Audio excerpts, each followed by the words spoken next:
10 years after my fiancé left me for dead in a hospital bed and vanished with my life savings, he just walked into my CEO office with a secret that's about to turn my billion-dollar empire into a crime scene. They say that the smell of rain on hot asphalt is the scent of memory. To most, it's a refreshing summer fragrance, but to me, it's the smell of the night my life fractured into 1,000 jagged pieces. I was 24 years old and I thought I had everything figured out. I had a promising career in marketing, a cozy apartment in the city, and I had Julian. Julian was the kind of man people described as a catch. He was charming, ambitious, and had a smile that could make you forget you were having a bad day. We had been together for 3 years, and we were months away from our wedding. He was my rock, or so I thought. But the thing about rocks is that they don't just provide a foundation. If they're heavy enough, they can also crush you. The need started on a Tuesday. It wasn't a slow decline. It was a sudden, violent shove off a cliff. A freak accident, a distracted driver, a wet road, and a head-on collision that left me pinned inside a smoking wreckage for 40 minutes. By the time they cut me out, my left leg was shattered in 3 places. My ribs were cracked, and my internal organs were struggling to keep up with the trauma. I spent 6 weeks in the hospital. I remember the white ceiling tiles, the rhythmic beep of the monitors, and the crushing weight of the medical bills that started piling up before I could even sit upright. But more than the physical pain, I remember Julian's face. In the first week, he was there every day. He held my hand and told me he loved me. In the second week, he started looking at his watch more than he looked at me. By the third week, he complained about the vibe of the hospital and how the smell of antiseptic made him nauseous. He told me he was going home to get some rest and that he'd be back the next morning with my favorite coffee. I watched him walk out of that sterilized room, his shoulders tense, his pace a little too fast. I didn't know then that I was watching the last moments of my old life. Julian never came back. He didn't just stop visiting, he vanished. He didn't answer his phone. He didn't respond to my frantic emails. When my mother finally went to our shared apartment to collect my things, she found it empty. He had cleared out his clothes, his electronics, and most importantly, he had emptied our joint savings account, money I desperately needed for the surgeries and the grueling months of physical therapy ahead. He had left me in a hospital bed, unable to walk, drowning in debt, and completely alone. He had treated our 3 years together like a subscription he was bored with, and he simply hit cancel when the price became too high. The years that followed were a blur of agony and iron-willed determination. I spent a year in a wheelchair, another year on crutches, and a third year learning how to walk without a limp. I worked 3 jobs while undergoing rehab. I slept on my mother's couch and ate ramen noodles until the salt made my skin itch. I channeled every ounce of my heartbreak into a cold, hard ambition. I didn't want to just survive. I wanted to become the kind of woman who would never, ever be vulnerable enough to be discarded again. 10 years later, I am that woman. I am the CEO of a boutique investment firm. I live in a penthouse that overlooks the same city where I once couldn't afford a bus pass. My clothes are tailored, my hair is perfect, and my heart is encased in a layer of diamond-grade ice. I don't do need anymore. I am the one people come to when they need something. I am the power, the money, and the final word. My office is on the 42nd floor, a glass fortress where the air is always cool and the silence is expensive. My assistant, Marcus, is the gatekeeper to my world. He knows I value my time above all else. So, when he buzzed my desk on a Tuesday afternoon, the anniversary of the accident, though I try not to track it, I was annoyed. "I told you no interruptions until the board meeting, Marcus," I said, my voice clipped.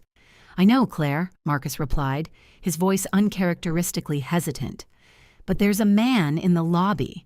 He doesn't have an appointment and the security team was going to escort him out, but..." He said a name he shouldn't know. I frowned, tapping a designer pen against my mahogany desk. "What name?" "He didn't ask for the CEO. He asked for Sparrow," Marcus said. The pen snapped in my hand.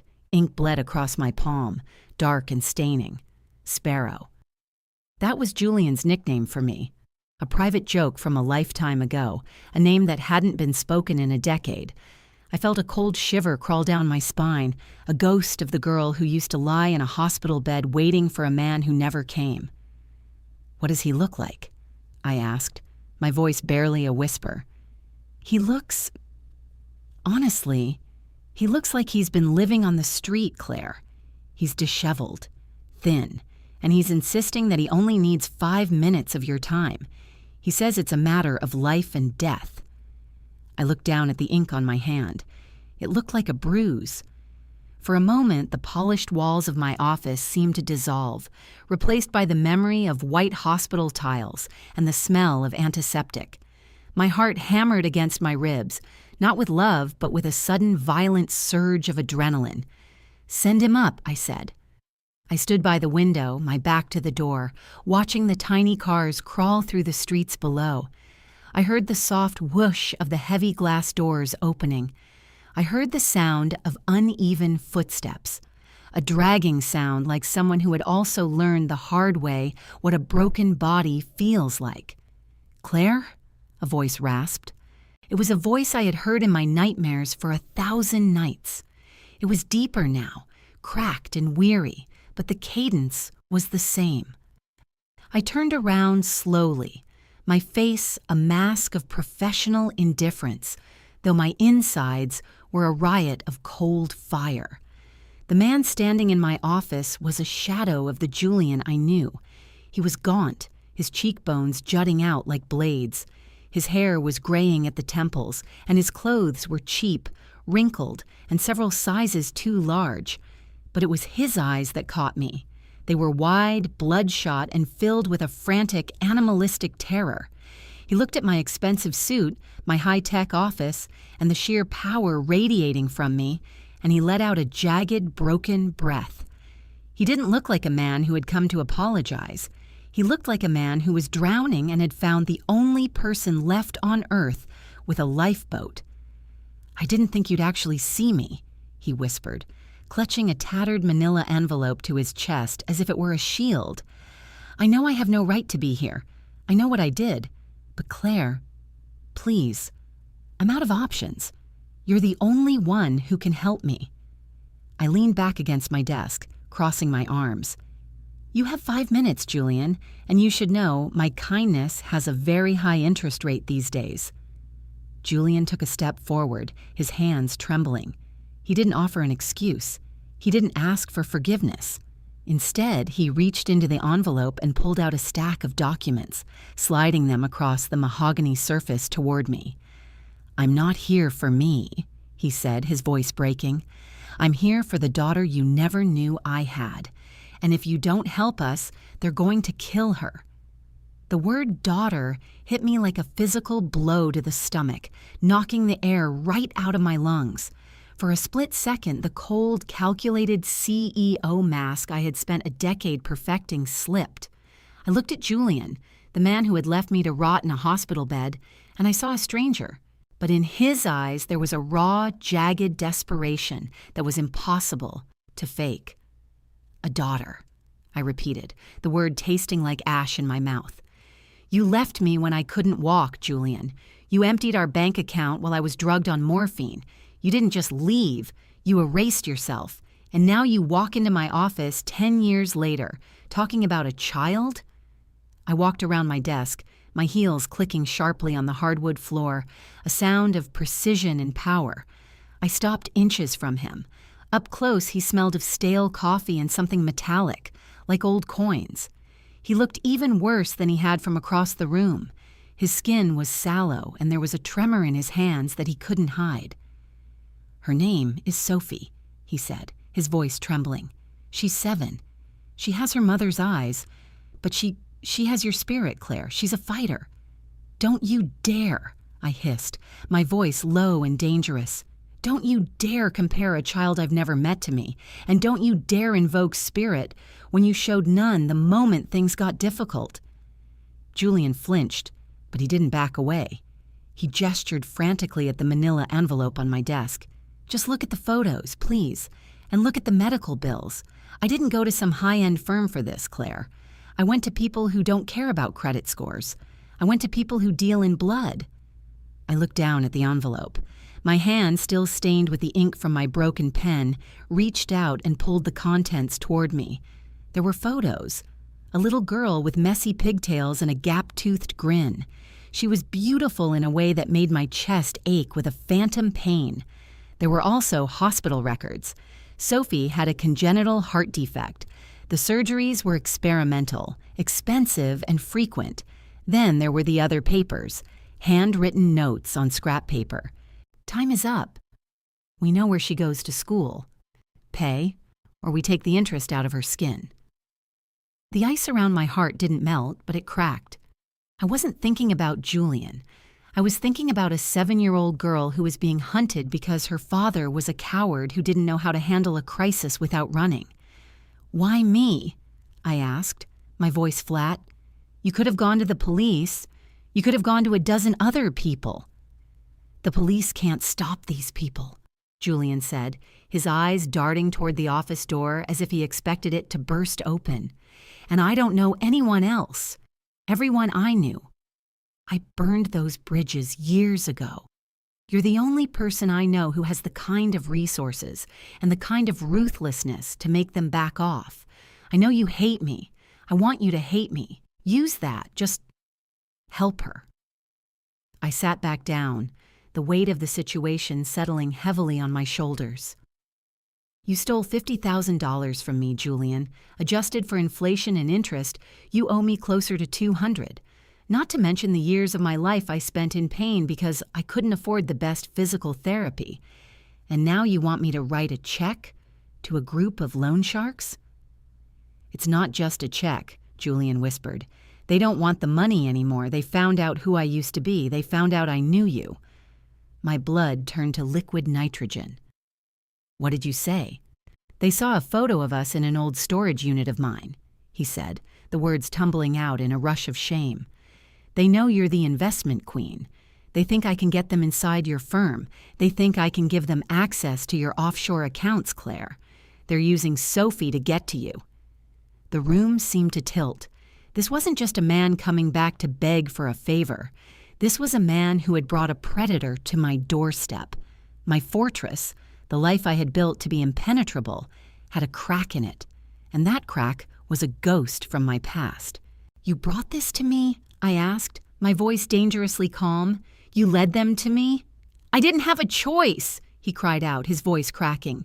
"They were going to take her. I told them I'd talk to you. I told them you'd listen. I just needed to buy time to get her out of the city. But they're watching me. They're watching her." I stood up and walked to the door, locking it with a sharp clack. I turned back to him, my eyes blazing. "You have brought a death sentence into my office, Julian. If these people think I'm their ticket to a payday, they won't stop until they've picked me clean. You didn't come here for kindness. You came here to use me as a shield." Julian fell to his knees. The sight of him, the man I once thought was the bravest person I knew, crumbling into a heap of pathetic desperation was nauseating. "I'll do anything. I'll turn myself in. I'll disappear again. Just save her. Please, Claire. For the person you used to be." "That person died in a car wreck 10 years ago," I said, "and you were the one who buried her." Suddenly, the intercom on my desk buzzed. It was Marcus, but his voice sounded different, stiff, formal, and terrified. "Claire, I'm sorry to interrupt again, but there are some gentlemen here from regulatory compliance. They say it's urgent. They're already in the elevator." My heart skipped a beat. My firm doesn't deal with regulatory compliance on a Tuesday afternoon without a week's notice, and Marcus would never let anyone into the private elevator without my express permission unless he was being forced. I looked at Julian. He had turned deathly pale, his eyes fixed on the door. "They're here," he whispered, his voice a ghost of a sound. "They didn't wait for me to come back." I looked at the heavy glass doors of my office. Through the frosted pane, I could see the silhouettes of 3 large men stepping out of the elevator. They didn't look like government officials. They looked like the kind of men who broke bones for a living. I looked back at Julian. then at the photo of the little girl on my desk. If I opened that door, my life as I knew it was over. If I didn't, Marcus was in danger, and so was that child. "Julian," I said, my voice cold as the grave, "get under the desk." "Claire, what are you— Do it now!" He scrambled into the footwell of the mahogany desk just as the first heavy thud hit the office door. The electronic lock groaned under the pressure. I walked toward the door, my heart hammering against my ribs, not with fear, but with a cold, calculated fury. The door didn't shatter. It opened with a chillingly professional click as someone bypassed the security code. 3 men stepped in. The one in the lead was wearing a suit that cost more than Julian's life, but his eyes were as empty as a shark's. He held a silenced pistol casually at his side, as if it were a cell phone. "Miss Sterling," the man said, his voice smooth and terrifyingly polite. "I believe our mutual friend has been keeping you from your work. We're here to expedite the process." He looked around the room, his eyes landing on the empty manila envelope on my desk. He smiled, a thin, cruel line. "Where is Julian? We have a very tight schedule, and Sophie is waiting for her father to finish his business." The man took a step toward me, the gun raising level with my chest. But before he could speak again, a muffled, high-pitched ringing began to echo through the room. It wasn't my phone. It wasn't the office line. It was coming from inside the manila envelope. I looked down. A burner phone I hadn't noticed before was vibrating against the wood. The caller ID displayed only one word: Sophie. The man in the suit chuckled. "Go ahead, Claire, answer it. I think you'll find the person on the other end very persuasive." My hand trembled as I reached for the phone. I pressed the button and held it to my ear. But it wasn't a child's voice that came through the line. It was a scream. A scream I recognized because I had made the same sound 10 years ago, pinned inside a car, waiting for someone to save me. "Claire?" A voice on the other end whispered. Not Sophie, but a woman's voice, frantic and breathless. "If you can hear this, don't trust him. Julian isn't who he says he is. He's not trying to save her. The call cut off with a sickening crunch of static, and the man in front of me lunged. The man lunged, his hand outstretched to snatch the burner phone. But adrenaline is a hell of a drug. It rewires your brain in a heartbeat, turning fear into a cold, sharp-edged weapon. I didn't pull away. I leaned into the movement. I grabbed the heavy, solid bronze sculpture of a bull that sat on the corner of my desk, a gift from a rival I'd bankrupted 3 years ago, and swung it with every ounce of the fury I'd been suppressing for a decade. The metal connected with the side of his head with a sickening thud. He didn't scream, he just crumpled, his expensive suit folding like wet paper as he hit the floor. The other 2 men who had been closing the distance from the door froze for a split second. In that silence, the burner phone, still clutched in my trembling hand, hissed with static.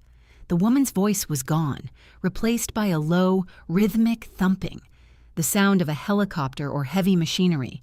"Stay back!" I shouted, my voice echoing off the glass walls. I backed toward the window, the bronze bull still clutched in my hand like a club. "I have silent alarms triggered at 3 different security stations. If you don't leave now, you'll be dead before you hit the lobby." It was a lie. I hadn't hit the alarm yet. My hand was hovering over the hidden button beneath the desk's lip, but I couldn't reach it without getting closer to the 2 remaining men.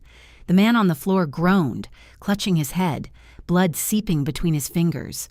One of the other men, a mountain of a human with a jagged scar running through his eyebrow, didn't look at his fallen leader. He looked at the desk. "Julian," the mountain said, his voice a low rumble. "Get out from under there. You've done your job." My heart stopped. The ice in my veins turned to jagged glass. I looked down at the gap beneath my desk. Julian crawled out, but he didn't look like the broken, pathetic man who had begged for my kindness minutes ago. He looked weary. He looked guilty. But he didn't look surprised. He stood up, brushing the dust from his knees, and he wouldn't meet my eyes. "Claire, I'm sorry," he whispered. "I didn't want it to go like this." You brought them here, I said, the words feeling like they were being ripped out of my throat. The story about the daughter, the debt, was any of it true? Julian finally looked at me. His eyes were wet, but there was a hard, cold calculation behind them that I recognized. It was the same look he had the night he told me he was going to get coffee and never came back. Sophie is real, he said, and she is in danger. But they don't want your money, Claire. They don't care about the $50,000 I took or the interest. They want the black box files. I felt the floor drop out from under me. The black box was a series of encrypted ledgers I had compiled over the last 5 years, incriminating evidence on some of the city's most powerful and corrupt developers. It was my insurance policy. It was the reason I was able to play the game at this level without being crushed. If those files went public, dozens of people would go to prison. If they disappeared, those people would be free to continue their reign of terror. How do you even know about those? I asked, my voice barely audible. I never really stopped watching you, Claire, Julian said, and the creepiness of that statement made my skin crawl. I saw how you rose. I saw who you were stepping on. I knew you'd have a fail-safe. These men, they work for one of the families in those files. They promised they'd let Sophie go if I got them the access codes. The man I had hit, the leader, was back on his feet now, swaying slightly, his face a mask of crimson rage. He pulled a second gun from an ankle holster. "Enough talk," he spat, his voice thick with pain. "The phone, give it to me." "No," I said, holding it tighter. "The woman on the phone." "Who was she?" Julian looked at the leader, then back at me. "That was her mother, my wife, Claire. Her name is Elena." "She told me not to trust you," I said, watching Julian's face go pale. "She said you weren't trying to save Sophie. She said you were—" "I said she's hysterical," Julian snapped, his voice rising in a panicked pitch. "She's watched our daughter be taken by monsters. She doesn't know what she's saying." The leader stepped forward, the barrel of the gun pointed directly at my forehead. "The files, Miss Sterling, now, or we start by making Julian watch you bleed, and then we move on to the girl." "You won't kill me," I said, my voice steady despite the hurricane in my chest. "You need my biometric scan to unlock the drive. Even if you have the codes Julian promised you, the encryption requires my thumbprint and a retinal scan. If I'm dead, the files are locked forever. And if the drive isn't pinged every 24 hours, the entire cache is automatically uploaded to the FBI's server." The leader paused. A flicker of doubt crossed his face.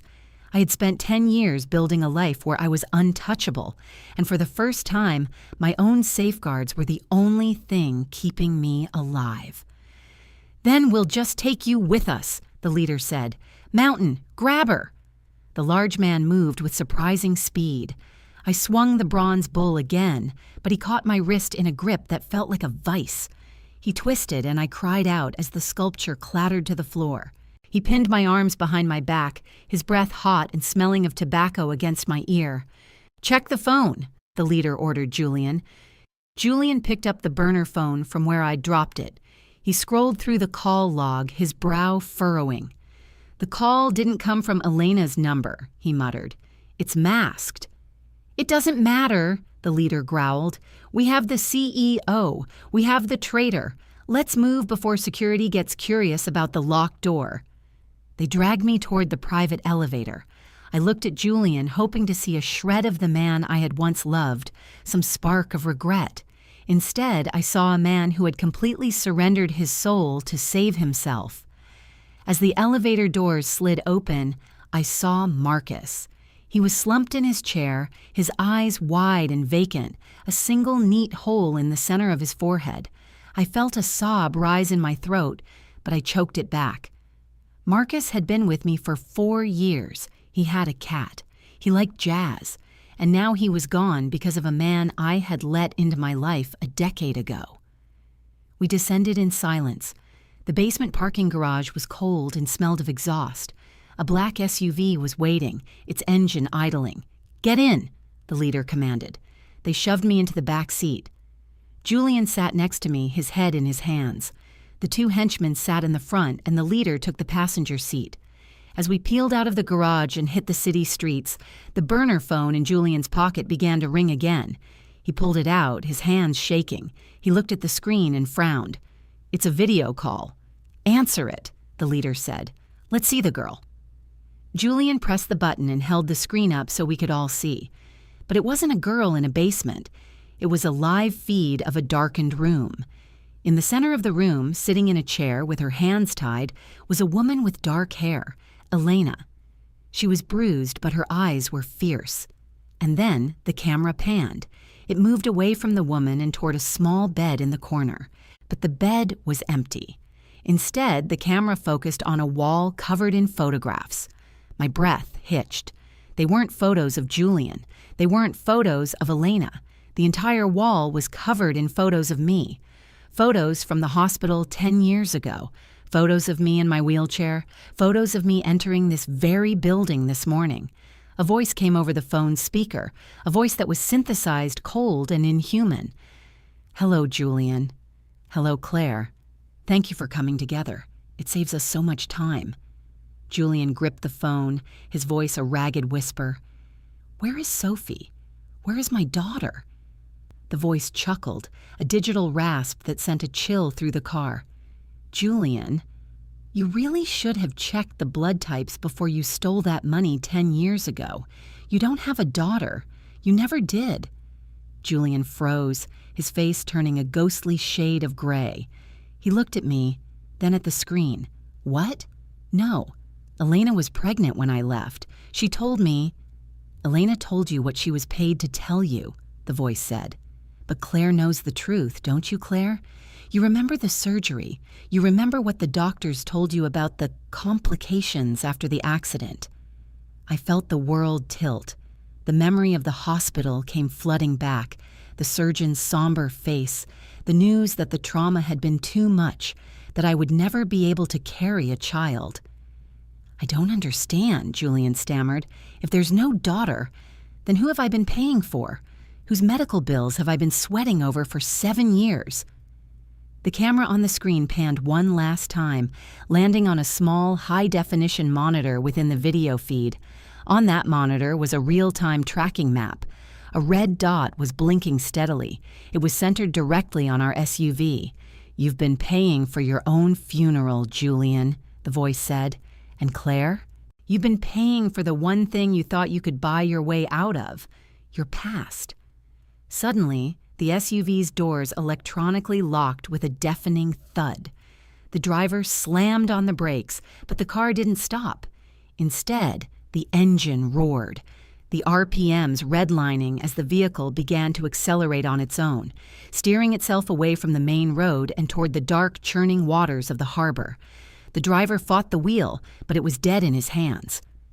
"The car's been hacked!" the leader screamed, clawing at the door handle. As we hurtled toward the pier at 60 miles an hour, the burner phone in Julian's hand flashed one last message across the screen in bright red letters. "The debt is collected." But it wasn't Julian the message was for. It was for me. And underneath the text was a logo I hadn't seen in a decade. The logo of the trucking company whose driver had accidentally run me off the road the night my life ended. The scream of the engine was a mechanical howl that drowned out Julian's panicked sobs.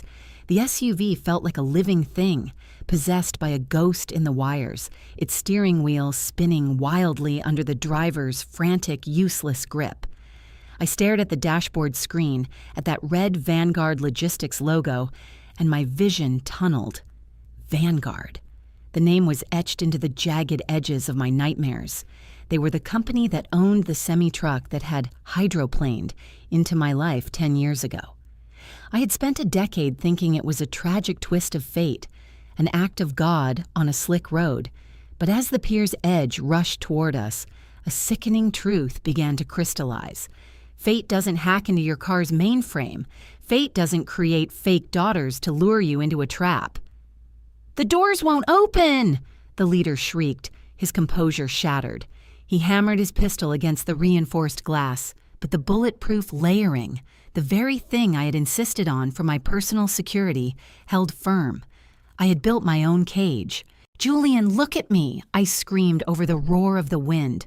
He was hyperventilating, his eyes fixed on the empty bed on the phone screen. "There is no Sophie. It was a lie to get you to bring me here. We have to break the glass." Julian didn't move. He was a shell of a man, his last reason for living dissolving in the digital static of a burner phone. We hit the end of the pier. For a heart-stopping second, we were weightless. The SUV soared into the gray twilight air, a 2-ton metal coffin silhouetted against the city's skyline. Then came the impact. The sound was like a bomb going off. The airbags deployed, a white explosion of nylon and dust that slammed into my face, pinning me against the seat. Then came the silence, a heavy pressurized quiet that was immediately broken by the sound of gurgling. Cold, brackish water began to seep in through the vents. "Get out! We have to get out!" The mountain groaned from the front. He was slumped against the dashboard, blood pouring from a gash on his forehead. The leader was frantically trying to kick the windshield, but the pressure of the water outside was already making it impossible. I clawed at the airbag, my fingers trembling as I reached for the emergency release I knew was hidden in the center console. I found the small, sharp glassbreaker tool I kept there for what-ifs. The water was up to my waist now, freezing and smelling of salt and oil. The SUV was tilted forward, its nose sinking into the muck of the harbor floor. "Julian, help me!" I grabbed his arm, shaking him hard. He finally looked at me, and for a second the fog in his eyes cleared. "I'm sorry, Claire," he whispered, his voice shaking with the cold. I thought I could make up for what I did. I thought if I saved her, I'd be worth something again. Save yourself first." I shoved the glassbreaker into his hand. "The back window! It's the only part that isn't reinforced." He took the tool, his movement sluggish. The water was at our chests. In the front, the two thugs were fighting each other, a desperate, animalistic scramble for air as the front of the car submerged completely. The leader's face was pressed against the roof, his mouth open in a silent scream as the water rose over his nose. Julian slammed the tool into the corner of the rear window. It didn't shatter. He hit it again and again. On the fourth hit, the tempered glass exploded inward. The rush of water was a physical assault. It slammed us back against the seats, filling the remaining air pocket in seconds. I took one last lung-searing breath of air before the interior was swallowed by the dark. I struggled against my seatbelt, the mechanism jammed by the pressure. Panic, hot and white, flared in my chest. Not like this, I thought. Not after 10 years of fighting. I felt a hand grab mine in the darkness. Julian. He pulled a small folding knife from his pocket and sawed at the strap. I felt the tension snap and I was free. We kicked through the broken window, emerging into the murky, lightless depths of the harbor. My lungs were burning, a fire that demanded I open my mouth and let the sea in. I swam toward the surface, my shattered leg, the one held together by titanium and sheer will, protesting with every kick. I broke the surface, gasping for air, the cold wind hitting my face like a slap. A few feet away, Julian surfaced, coughing and retching. We were alone in the water. The SUV had disappeared into the blackness, taking the two men with it.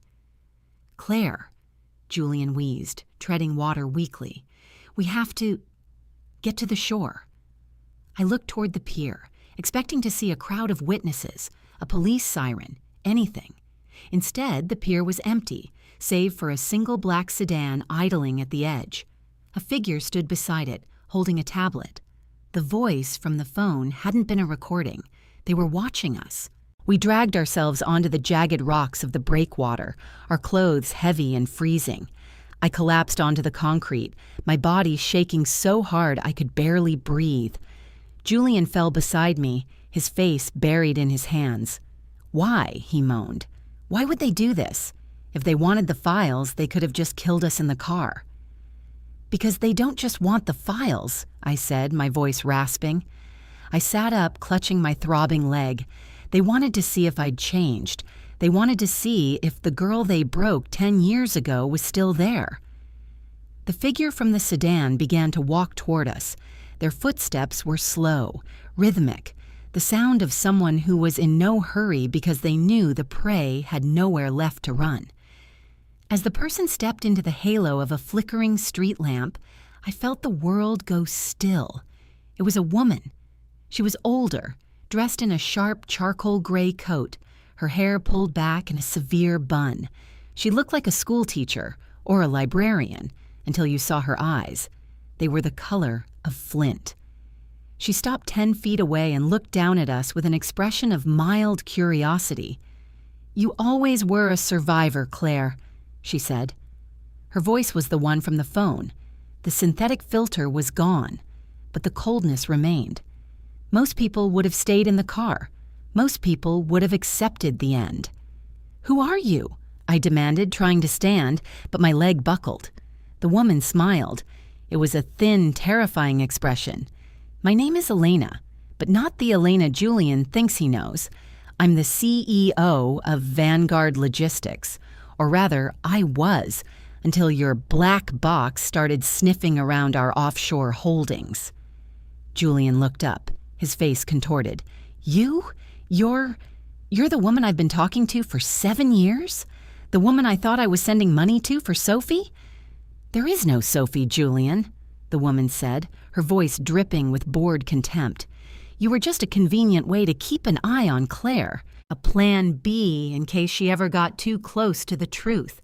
You've been our most loyal employee, and you didn't even know it."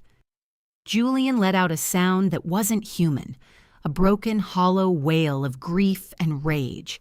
He lunged at her, but she didn't flinch. A second man stepped out from behind the sedan, a silenced rifle in his hands. He fired once. The bullet hit the concrete at Julian's feet, sending sparks flying. Julian froze, his chest heaving. "Don't be tedious," Elena said. She turned her gaze back to me.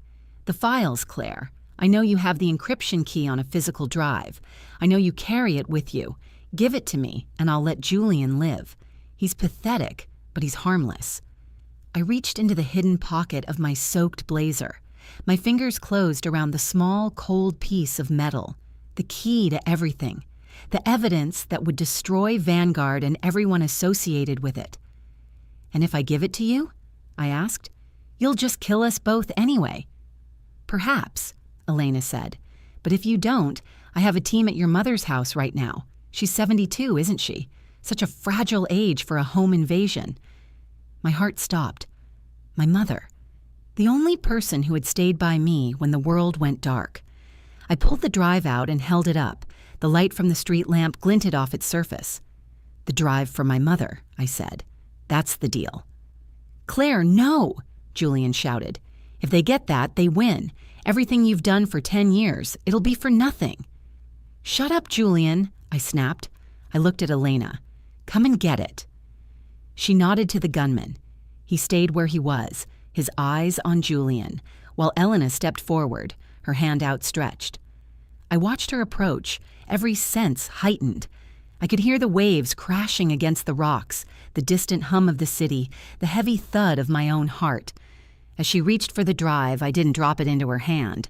Instead, I grabbed her wrist and pulled her toward me with a strength born of pure, unadulterated hatred. "You broke my life once," I whispered into her ear. "You don't get a second chance." I shoved the drive into her hand, but as her fingers closed around it, I triggered the small, pressurized canister I had palmed from my blazer's other pocket, a high-concentrate chemical dye and tracker used for marking high-value assets. The blue liquid sprayed across her face and chest, a vivid, glowing stain in the dark. She shrieked, stumbling back, clutching her eyes. "The drive is a decoy," I yelled to Julian. "Run!" We scrambled toward the rocks, but we weren't heading for the street. We were heading back toward the water. I knew this harbor. I knew the service tunnels that ran beneath the pier. The gunman opened fire. Bullets pinged off the rocks around us. We dove into the water just as a massive explosion rocked the pier. The black sedan disappeared in a ball of orange flame. The force of the blast sent a shockwave through the water, pushing us deeper into the dark. As I struggled to find the surface again, I looked up through the shimmering water. The fire on the pier was casting a demonic light, but it wasn't the explosion that caught my eye. It was the figure standing at the very edge of the flames. It wasn't Elena, it wasn't the gunman.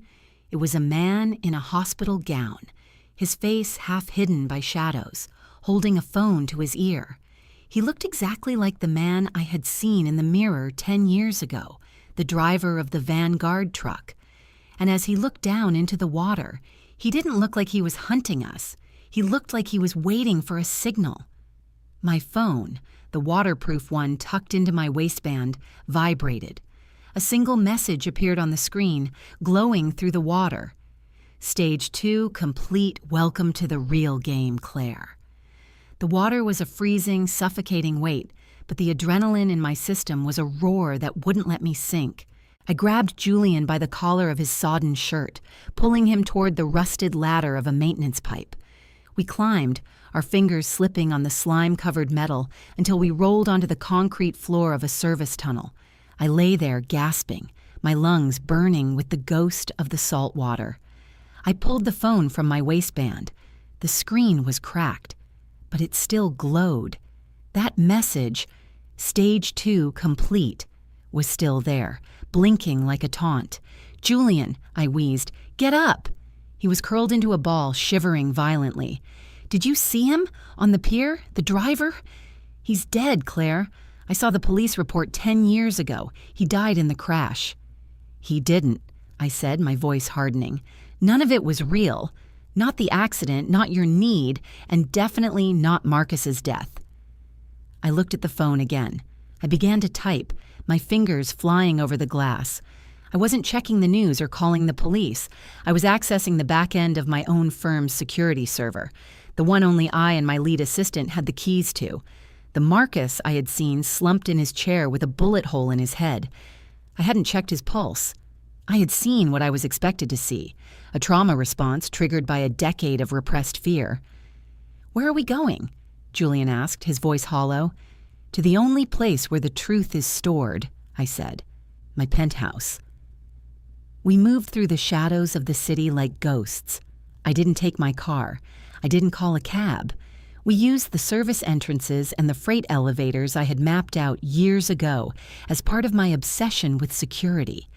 When the elevator doors opened into my living room, the space was silent and bathed in the cold blue light of the moon. It was exactly as I had left it, except for one thing. Sitting on my white leather sofa, sipping a glass of my most expensive scotch, was Marcus. He wasn't dead. There was no hole in his forehead. He was wearing a fresh suit, looking every bit the loyal, efficient assistant I had trusted for 4 years. Beside him stood the man from the pier, the one in the hospital gown. Up close, he looked older, his face a map of scars, but his eyes were unmistakable. He was the driver who had changed my life. "You're late, Claire," Marcus said, checking his watch. "I expected you 10 minutes ago. I suppose the harbor water slowed you down." Julian let out a strangled cry and lunged at Marcus, but the man in the hospital gown, the driver, moved with the speed of a professional, catching Julian's arm and pinning him to the floor in one fluid motion. "Don't," I said, my voice calm. "He's just a distraction, Julian. He always was." I walked toward Marcus, my wet heels leaving dark stains on the ivory rug. I didn't stop until I was standing right in front of him. "Why, Marcus? I gave you everything. I made you my second in command." "You gave me a job, Claire," Marcus said, setting the glass down. "Vanguard Logistics gave me a purpose. My brother was the driver they sent to manage you 10 years ago. He wasn't supposed to die, but he did. And Vanguard, they didn't care. They buried him, and then they buried the truth." He stood up, his eyes flashing with a cold, righteous fire. "I didn't join your firm to steal your money. I joined to get the black box. I needed your meticulous, obsessive mind to gather the evidence I couldn't get on my own. I needed you to become the investment queen so you could sit at the tables where the real secrets are whispered. So the daughter, Sophie? That was all you?" I asked. A touch of theater, Marcus admitted. Julian was the perfect lever. He was already drowning in guilt. All I had to do was give him a reason to come back to you. I knew your kindness was just a layer of ice over a volcano. I knew you'd protect him, and in doing so, you'd lead us right to the drive. I looked at the man on the floor, the driver. And him? A survivor, just like you, Marcus said. He's been working for me for years. He's the physical reminder of what we're doing here. We're not just taking down Vanguard, Claire. We're taking down everyone. Your firm, the banks, the developers, the whole corrupt deck of cards. He held out his hand. Give me the real drive, Claire. The one you have hidden in your desk's false bottom. The one that's synced to your biometrics. I looked at him, and for the first time in 10 years, I felt a strange sense of peace. The fear was gone. The need was gone. You think you're the hero of this story, Marcus? I said softly. You think you're the one who gets to decide who falls, but you forgot one thing. I reached into my pocket and pulled out my phone. I'm the one who built the system, I said, and I built it with a stage 3. Marcus's smile faded. What are you talking about? Stage 2 was the tracker, I said. Stage 3 is the broadcast. I tapped a single command on my screen. Across the room, my wall-sized monitors flickered to life. Thousands of files began to scroll across the screens at lightning speed. Names, dates, wire transfers, photos. The moment I entered this room, my biometrics were scanned by the hidden cameras, I said. The system recognized that I was under duress. It didn't just lock the files, Marcus. It sent them. To the FBI, to the SEC, to every major news outlet in the country. And it included the footage from the office today. The murder of Marcus. The kidnapping. Everything. Marcus lunged for the computer, his face contorted in a mask of panic. Stop it! Shut it down! I can't, I said, a slow smile spreading across my face. It's a one-way trip. In 10 minutes, the police will be here. They'll find you. They'll find the dead driver. And they'll find the man who orchestrated the greatest corporate collapse in history. Julian looked up from the floor, a glimmer of hope in his eyes. Claire, you did it. I did, I said. But I'm going down with the ship, Julian. My firm is at the center of those files. I've committed enough white-collar crimes in the last decade to stay in prison for the rest of my life. But I'm taking everyone with me. The sound of sirens began to wail in the distance, a low, rhythmic pulse that grew louder with every heartbeat. Marcus turned to me, his eyes wide with disbelief. You'd throw it all away? Your power, your money, everything you fought for? I didn't fight for money, Marcus, I said, looking at my hands, no longer stained with ink, but steady and clean. I fought to never be a victim again, and a victim doesn't choose how the story ends. I do. The elevator doors hissed open. A tactical team in heavy gear swarmed the room, their red laser sights dancing across the walls. Hands in the air, nobody move! Marcus and the driver were tackled to the floor. I stood perfectly still, my arms raised, my eyes fixed on the window. Outside, the city was a sea of lights, beautiful and indifferent. Julian was being led away in handcuffs, but as he passed me, he stopped. He looked at me, really looked at me, for the first time since the hospital. Claire, he whispered, I'm sorry. For everything. I know, Julian, I said. Go, live your life. There is no debt left. As the officers moved toward me to click the metal around my wrists, I felt a weight lift that I hadn't even known I was carrying. My empire was gone. My reputation was ashes. But for the first time in 10 years, I wasn't the girl in the wreckage. I wasn't the CEO in the glass fortress. I was just Claire. And as they led me toward the elevator, I realized that Julian had been right about one thing. He had appeared in my life when he was desperate for kindness. But in the end, it wasn't his kindness that saved me. It was my own. The elevator doors closed, and for the first time in a long, long time, I wasn't afraid of the dark.